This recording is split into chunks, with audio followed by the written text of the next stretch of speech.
United nations ద్వారా మనకి ఈ 21న వరల్డ్ మెడిటేషన్ డేగా డిక్లేర్ చేసిన తర్వాత మన ప్రధానమంత్రి మోడీ గారి పాత్ర చాలా ఉంది దీంట్లో. ఎందుకంటే ఆయన ధ్యానం చేస్తారు కాబట్టి ఆయనకి ధ్యానం యొక్క ఇంపార్టెన్స్ బాగా తెలుసు. చేస్తే ఎంత బాగుంటుందో కూడా ఆయనకు తెలుసు. కాబట్టి ఈ డేని మన అందరికీ కూడా గిఫ్ట్ గా ఈ సంవత్సరం ఇచ్చారు. ప్రపంచం అంతా కూడా ధ్యానానికి ఈ రోజు కేటాయించారు అంటే అది చాలా మనకి ధ్యానులకు ముఖ్యంగా ఎంతో సంతోషకరమైన వార్త.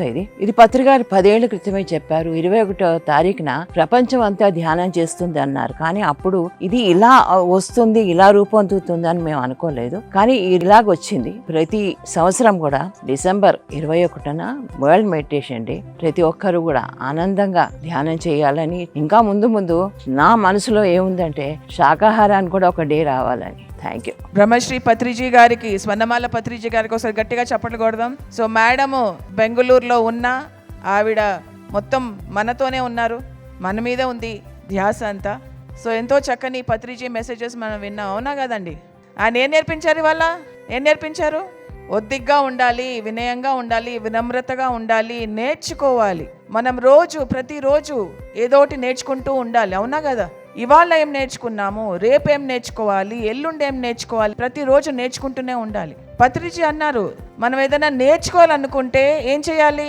అది ప్రాక్టీస్ చేయాలి, అది సాధన చేయాలి. ఆయన ఒక ఎగ్జాంపుల్ కూడా ఇచ్చారు. మీకు ఒకవేళ క్రికెట్ నేర్చుకోవాలనుకోండి, క్రికెట్ ఎవరన్నా సచిన్ టెండూల్కర్ ఆడడం చూశారు, అప్పుడు మనకి ఏమనిపిస్తుంది? క్రికెట్ నేర్చుకోవాలా అనిపిస్తుంది. క్రికెట్ నేర్చుకోవాలన్నప్పుడు ఏం చేస్తాము? క్రికెట్ అకాడమీలో జాయిన్ అవుతాము. క్రికెట్ ఎలా ఆడాలో, బ్యాట్ బాల్ ఎలా కొట్టాలో, ఎలా చేయాలో ప్రాక్టీస్ చేస్తాం. చేస్తూ మనం సచిన్ టెండూల్కర్ అయిపోతాం.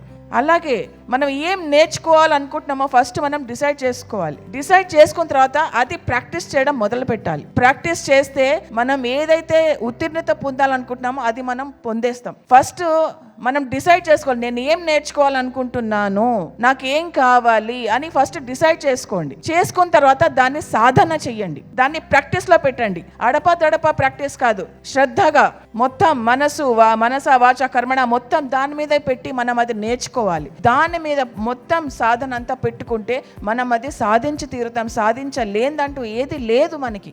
కానీ అది సాధిస్తూ మనం ఒద్దికగా ఉండడం కూడా నేర్చుకోవాలి, అణుకువగా ఉండడం కూడా నేర్చుకోవాలి. ఓహో నేనేదో సాధించేశానని కూడా మనం విర్రవీగకూడదు, అహంకారంతో ఉండకూడదు. ప్రతి ఒక్క మనిషి దగ్గర నుంచి నేర్చుకుంటూ ఉందాము, ప్రతి ఒక్క సిచ్యువేషన్, ప్రతి ఒక్క పరిస్థితి నుంచి నేర్చుకుంటూ ఉందాము. పత్రిజీ అన్నారు, నో కంప్లైంట్స్ నో జడ్జ్మెంట్స్ అన్నారు. కంప్లైంట్ చేయకూడదు, జడ్జ్మెంట్ చేయకూడదు. అది ప్రాక్టీస్ చేస్తూ ఉండాలి. ఎప్పుడైతే మిమ్మల్ని మీరు పట్టుకుంటారో కంప్లైంట్ చేస్తూ, జడ్జ్మెంట్ చేస్తూ, మిమ్మల్ని మీరు అప్పుడే సర్దిద్దుకోండి. అది సాధన అంటే, అది ప్రాక్టీస్ అంటే. ధ్యానంని, సంగీతాన్ని, ప్రతి ఒక్క విషయాన్ని మనము ప్రాక్టీస్ చేద్దాం my dear friends. So thank you so much.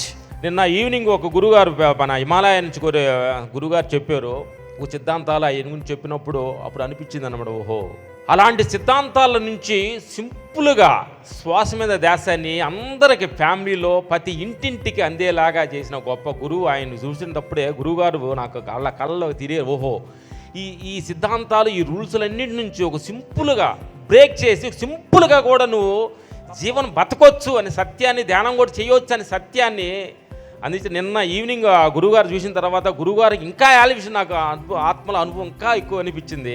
Thank you ఆత్మ బంధువులందరికీ.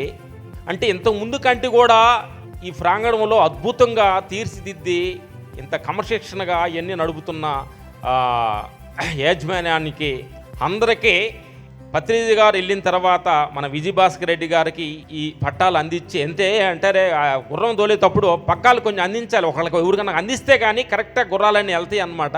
అందుకని అలాంటి ఒక మంచి అద్భుతమైన పగ్గాలు అందించిన విజయభాస్కర్ రెడ్డికి, ఎందుకంటే చూస్తాను తెలుస్తుంది సార్, అలా అంటే టోటల్గా మేమంతా అదంతా అబ్జర్వేషన్ చేసాము.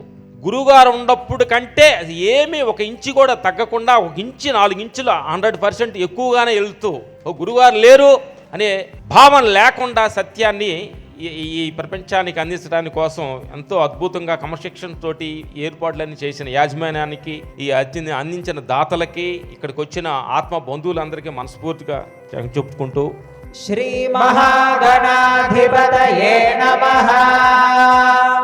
ఓం శ్రీ సరస్వత్యై నమః. ఓం శ్రీ వేద పురుషాయ నమః. ఓం श्रीगुरुभ्यो नमः हरिः ओम्।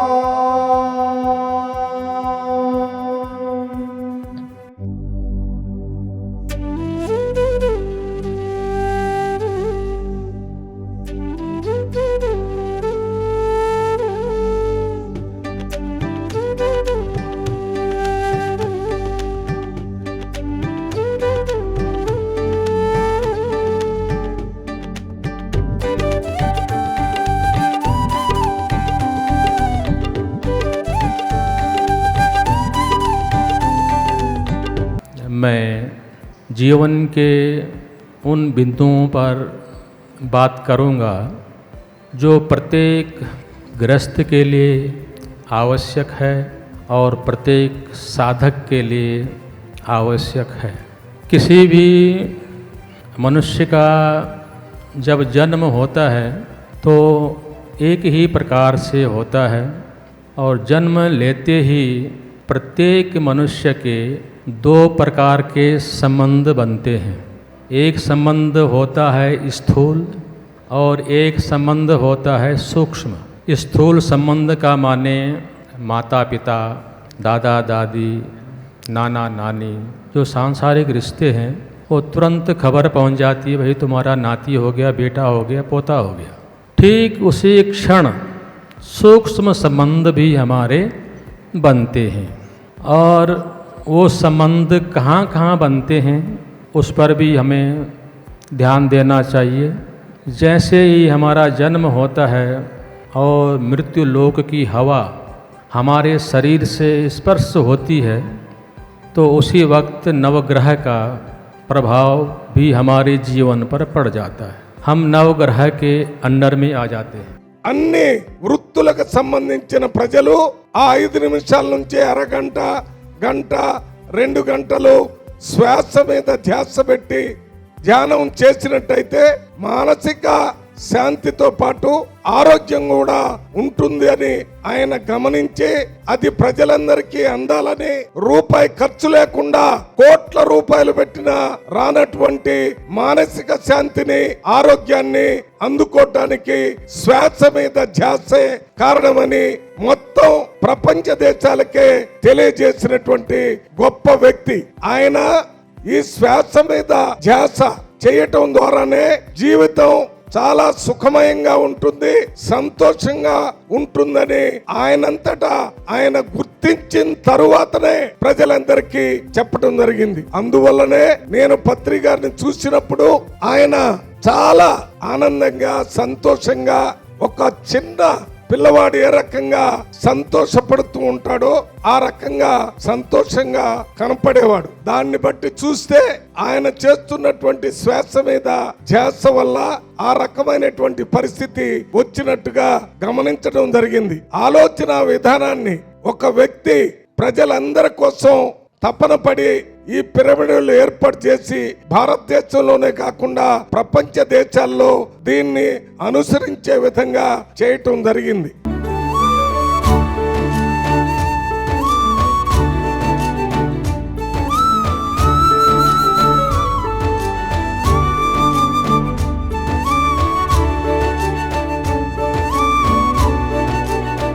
పత్రిజీ గారు డిపాచ్ అయిపోయారు ఈ మాట ఎందుకు వాడుతున్నారో నాకు అర్థం కాలేదు. మహాత్ములకు జన్మదినం మాత్రమే ఉంటుంది, దేహం వదిలిన కాలం ఉండదు. ఒక్క రాముడు వచ్చాడు, మన మనసులో ఆత్మారాముడై కూర్చున్నాడు. పత్రిరాముడు వచ్చాడు, మన శ్వాసలో నిలబడిపోయాడు. పత్రిజీని మర్చిపోయేదానికి లేదు. ఎందుకంటే భూలోకంలో ఏ జీవి అయినా కానీ శ్వాస తీసుకోవాల్సిందే. శ్వాస ఉన్నంత వరకు పత్రి ఉంటారు. నేను అందుకే ఎక్కడ సమావేశాలు పెట్టినా, ఎంతమంది వక్తలు వచ్చి కూర్చున్నా ఒక్క కుర్చీని సపరేట్గా పెట్టమని చెప్తాను. అక్కడ పత్రి ఉన్నాడు అని. ఎత్ర ఎత్ర రఘునాథ కీర్తనం తత్ర కుప్కమస్తకాంజలి బాష్పవాయు పూర్ణ పరిపూర్ణలోచనం అని రామ కథ కానీ రాముని గురించిన విషయం కానీ చెప్పబడుతున్న చోట హనుమంతుడు ఎలాగైతే ఉంటాడో, ఎక్కడ ఇద్దరు ధ్యానులు లేదా ఒక్క ధ్యాని కూర్చొని ధ్యానం చేస్తుంటే ఆయన పక్కన పత్రి ఉంటాడు. 89-90లో కర్నూలు పట్టణంలో నుంచి మొదలుపెట్టారు.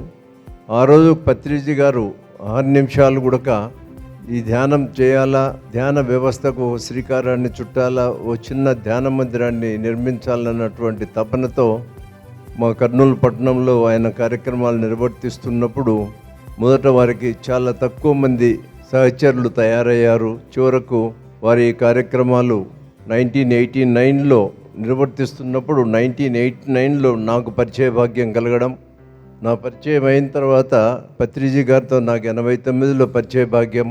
నేను ఇంతకుముందే చెప్పాను, నాలాంటి సాదాసీదా మనిషిని, ఓ చిన్నవాడిని కూడా ఒక భాస్కర్ రెడ్డి గారు గుర్తుపెట్టుకొని ఈ కార్యక్రమానికి పిలిచినందుకు వారికి నా ధన్యవాదాలు.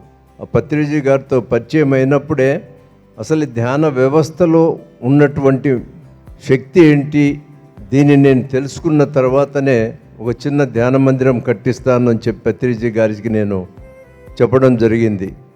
కానీ నిరంతరము ఆ ధ్యాన శక్తిని గురించి తెలుసుకోవడం కోసము 1989 in the month of August నుంచి నాకు ఒక 2-3 నెలలు డైలీ 1 గంట 2 గంటలు ధ్యానం చేస్తూ ఇది ఏ విధమైన రిజల్ట్స్ ఇస్తూ ఉంటే ఈ సామాజిక వ్యవస్థకు ఎంతవరకు ఉపయోగపడుతుంది అన్నటువంటి ఒక గొప్ప సంకల్పంతోనే నేను చేశాను. చివరకు 1989 December 30th early in the morning అనగా నాకు ప్రకృతి గొప్ప వరాన్ని ప్రసాదించింది. నాకు ఆ రోజు మొట్టమొదటిసారిగా నేను ధ్యాన వ్యవస్థలో సూక్ష్మ శరీరంలో యోగానంద పరమహంస గారి యొక్క పరిచయ భాగ్యం కలగడం, వారితో నాకు ఆ పరిచయమే నాకు ఒక గొప్ప శక్తిని ప్రసాదించింది. కనీసం అంటే నేను ఒక 30 నిమిషాలు పైగా వారితో మాట్లాడడం జరిగింది. ఆ తర్వాత నాకు అతీతమైనటువంటి ఎనర్జీ లెవెల్స్ పెరగడము, నాకు కొంత శక్తి రావడము, ఆ తర్వాత అంతకుముందు 2 నెలల నుంచి నేను ప్రయత్నం చేస్తున్నటువంటి చేతికి సెంటు విభూతి లాంటివి నా చేతులకు రావడం కూడా జరిగింది.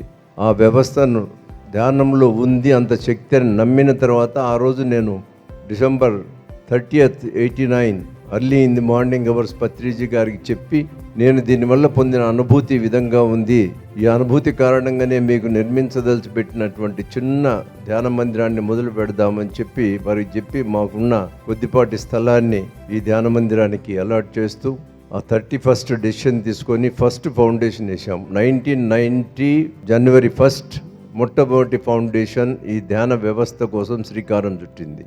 1994లో 10th క్లాస్ అయిపోతున్న ఇంటర్మీడియట్ ఫస్ట్ ఇయర్ చేరితేనే పరమేశ్వర రెడ్డి గారు అని చెప్పేసి ఇక్కడ మీకు సేవాదలకు అధ్యక్షత వహిస్తున్నటువంటి ఆయన తమ్ముడు గోవిందు, ఆయన నా క్లాస్మేట్ అనమాట. ఆ రోజుల్లో ఆయనతో పాటు నేను పిరమిడ్ తీసుకుపోయినా. నన్ను అప్పటికే పరమేశ్వర రెడ్డి గారు పిరమిడ్లో కూర్చునేవాళ్ళు. నన్ను తీసుకుపోతే పిరమిడ్ పరిచయం చేసింది 1994లో సుభాష్ పత్రి సార్. ఆ రోజు జస్ట్ ఒక 10 మందిని పెట్టుకుని కూర్చునేవాడు అక్కడ పత్రిజీ సార్ గారు కర్నూలు పిరమిడ్ సెంటర్లో. దానికి పునాది వేసినటువంటి బీవీ రెడ్డి సార్ గారు ఈ వేదిక మీద ఉన్నారు, వారికి ఆయనకు కూడా మరొకసారి నేను ధన్యవాదాలు తెలియజేస్తున్నాను. ఎందుకంటే బీవీ రెడ్డి సార్ గారు ఆ రోజు సుభాష్ పత్రి సార్ గారికి అండాదండ అందించి ఆ పిరమిడ్ లో స్థాపించడంలో మహోన్నత పాత్ర పోషించారు. మేము ఒక 10 మంది వారు సార్ దగ్గర కూర్చుంటే సార్ ఒకటే చెప్పేవాళ్ళు మాకు. నేను ఎందుకంటే లెంత్ తీసుకుని ప్రసంగము 3 విషయాలు చెప్తాను. శ్వాస మీద ధ్యాస, ప్రాణాయామం అని చెప్తూ ఆయన ఫ్లూట్ వాయిస్తూ ఉంటే మేము నాకుండే 16 ఏళ్ల వయసులో ఆయన దగ్గర కూర్చొని 16 ఏళ్ల వయసు నుంచి నేను ఈ ధ్యానానికి అంకితమయ్యాను. ఆ 16 ఏళ్ల వయసులో నేను ఇంటర్మీడియట్ ఫస్ట్ ఇయర్ అయితే కూడా ఆ ధ్యానం చిన్న పిరమిడ్ ఉంటే కూడా మాకు ఆ లోతు నీళ్ళు ఉంటే కూడా మేము పిరమిడ్లోకి పోయి కూర్చునే వాళ్ళం. ఎందుకో సార్తో మాకు ఆ చిన్న వయసులో అనుబంధం ఏర్పడి ఆయన చెప్పినటువంటి